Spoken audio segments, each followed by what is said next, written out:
അപ്പോൾ ഞാൻ ഇന്നുണ്ടാക്കാൻ പോകുന്ന ഐറ്റത്തിൻ്റെ പേരാണ് പ്രോൺസ് ബിരിയാണി.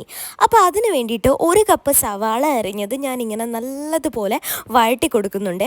ശേഷം ഒരു 2 പച്ചമുളക് കീറിയത് ആ ഉള്ളിയിലോട്ടിട്ട് നല്ലപോലെ മിക്സ് ചെയ്യാണ്. പിന്നീട് എന്താ ആഡ് ചെയ്യുന്നതെന്ന് വെച്ചാൽ കുറച്ച് മുളക് പൊടി, ഒരു 1.5 ടീസ്പൂൺ മുളക് പൊടി നമുക്ക് ആഡ് ചെയ്യാം. അത് കഴിഞ്ഞ് തക്കാളി ഇതുപോലെ മിക്സിയിലിട്ട് അരച്ച് പേസ്റ്റായ ഒരു കുഴമ്പ് രൂപത്തിലാക്കിയത് നമ്മളിങ്ങനെ ആഡ് ചെയ്ത് ഇതിനകത്തേക്ക് കൊടുക്കുക. ശേഷം കുറച്ച് പുതിന, പച്ചമുളക്, ഇഞ്ചി, വെളുത്തുള്ളി എല്ലാം കൂടെ അരച്ച ഒരു മിക്സായൊരു സാധനം ആഡ് ചെയ്യുന്നുണ്ട്. പിന്നെ ഇത് കട്ട തൈരാണ്. കട്ട തൈര് നമുക്ക് അതിനകത്തോട്ട് മിക്സ് ചെയ്യാം. അവസാനം നമ്മുടെ മെയിൻ ഐറ്റമായ കൊഞ്ച് ഫ്രൈ ഒന്നും ചെയ്തിട്ടില്ല, നിങ്ങൾക്ക് വേണമെങ്കിൽ ഫ്രൈ ചെയ്തുകൂടാ.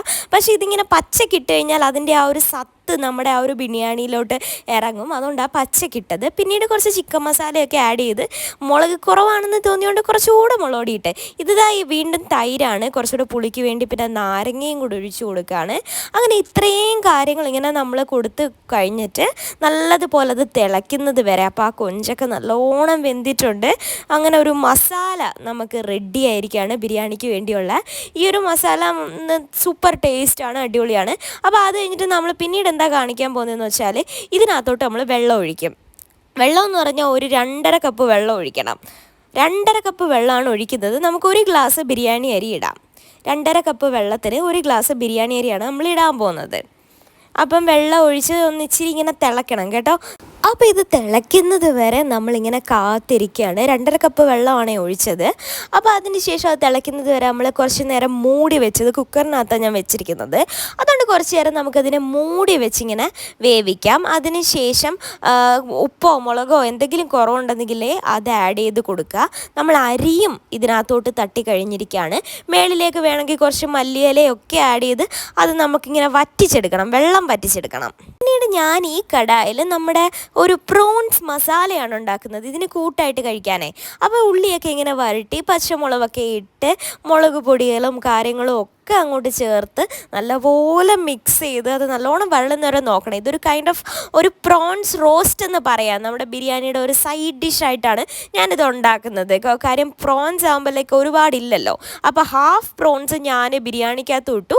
ഈ ഒരു ഹാഫ് ബാക്കി വന്ന പ്രോൺസ് വെച്ചിട്ടാണ് ഞാൻ ഈ ഒരു മസാല ഉണ്ടാക്കുന്നത്. അപ്പോൾ ഇത് നല്ലോണം വഴണ്ട് വരുന്നത് വരെ ഇങ്ങനെ മിക്സ് ചെയ്ത് കൊടുക്കുക. കടായിൽ വെക്കുന്നതായിരിക്കും നല്ലത്, കരിഞ്ഞു പോകാതെ നമുക്ക് ഫ്രഷ് ആയിട്ട് സാധനം കിട്ടും.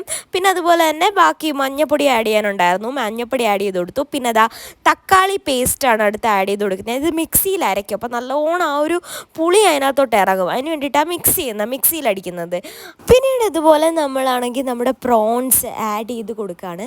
പ്രോൺസ് ആഡ് ചെയ്തതിന് ശേഷം നല്ലതുപോലെ അത് വേവണം കേട്ടോ. നിങ്ങൾക്ക് വേണമെന്നുണ്ടെങ്കിൽ ഇത് വെള്ളം ഒഴിച്ച് വേവിക്കാം. പക്ഷെ ഞാനത് കുറച്ച് ഡ്രൈ ആയിട്ടാണ് എനിക്കിഷ്ടം. അതുകൊണ്ട് ഞാൻ കുറച്ച് ഡ്രൈ ആയിട്ടാണ് ഇതിനെ കുക്ക് ചെയ്യുന്നത്. ലേശം ഉപ്പിട്ട് കൊടുക്കുക. ഉപ്പ് ഇമ്പോർട്ടൻ്റ് ആണ്. അപ്പോൾ ഉപ്പ്, പിന്നെ നിങ്ങൾക്ക് എന്തെങ്കിലും പൊടികൾ എക്സ്ട്രാ അതിന് കുറവുണ്ടെന്ന് തോന്നിക്കഴിഞ്ഞ് കഴിഞ്ഞാൽ മസാലയോ എന്തെങ്കിലും വേണമെങ്കിൽ ആഡ് ചെയ്ത് കൊടുക്കാം. നല്ലോണം ഇഞ്ചിയും പച്ചമുളകും അതുപോലെ വെളുത്തുള്ളിയൊക്കെ നല്ലോണം ഇടണം ഈ ഒരു സാധനത്തിൽ. അങ്ങനെ അത് നമ്മുടെ തിളച്ച് വന്ന സമയത്ത് നമുക്ക് കുറച്ച് തേങ്ങാപ്പാൽ ഒഴിച്ച് കൊടുക്കുകയാണ്. തേങ്ങാപ്പാൽ ഒഴിക്കുമ്പോൾ ആ ഒരു ടേസ്റ്റ് നല്ല ഉണ്ടാവും. അപ്പോൾ ഇങ്ങനെ നിങ്ങൾക്ക് ഇഷ്ടമുള്ള, ഞാനൊരു 1.5 കപ്പ് തേങ്ങാപ്പാലാണ്, ചെറിയ കപ്പേ. അപ്പോൾ 1.5 കപ്പ് തേങ്ങാപ്പാലാണ് ഒഴിക്കുന്നത്. അപ്പോൾ നമ്മുടെ ബിരിയാണി റെഡിയായി. ഇത് അറ്റത്തിരുന്ന സാധനമാണ് നമ്മുടെ പ്രോൺസ് മസാല. പിന്നെ ഇതാണ് ബിരിയാണി. ഞാൻ വളരെ കുറച്ച് കഴിച്ചോളൂ, അതുകൊണ്ട് കുറച്ച് എടുത്തോളൂ. അപ്പം നിങ്ങൾക്ക് ബിരിയാണി ഇഷ്ടമെങ്കിൽ എൻ്റെ